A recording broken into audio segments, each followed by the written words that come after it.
topic for this lesson is an introduction to linear integrated circuits. With the ongoing progress of electronics technology, there has been a continual decrease in circuit size. This implies that more power can be packed into lesser space. This revolution in miniaturization has eliminated bulky and expensive devices.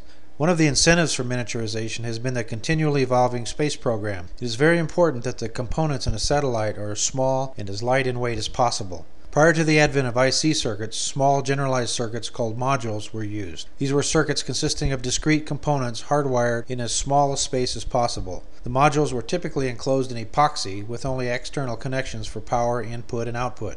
Although they were workable units, their applications were greatly limited. Moreover, there wasn't much saving in space, and there were frequent problems with heat dissipation. The integrated circuit, or IC, brought about a revolution on its own. An entire circuit can be etched into a small slab of semiconductor crystal and enclosed as a single compact unit. This saves large amounts of space and is relatively inexpensive. An IC consists of many tiny silicon wafers specially treated by manufacturers to simulate a variety of separate transistors, diodes, resistors, and capacitors. A small package less than the size of a dime can accommodate components whose equivalent are many discrete components. Integrated circuits are often known as IC chips, since an entire circuit is etched directly onto an individual chip of semiconductor crystal. Usually the material is silicon, however other materials such as germanium, gallium, arsenide, and others are also being used.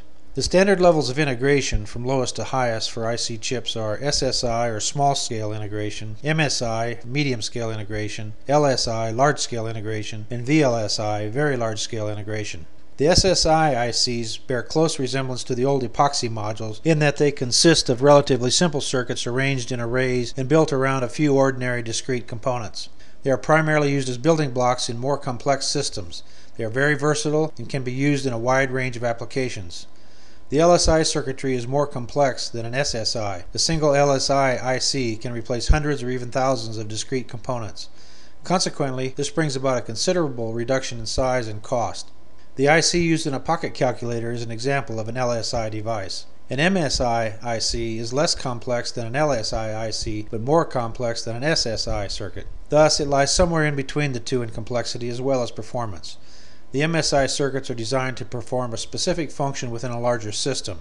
An example is an MSI chip which, with a few other components, can replace an audio amplifier. A VLSI circuit is by far the most complex of all the four levels of ICs. The first IC chips appeared in 1961 and included 4 on-chip bipolar transistors.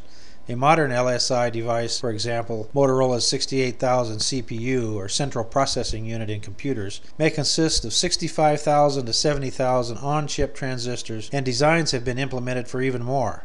Some VLSI ICs can accommodate 250,000 or higher on-chip transistors. IC packaging can take many different forms.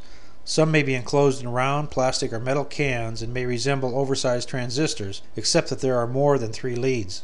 Round ICs usually have 8, 10, or 12 leads.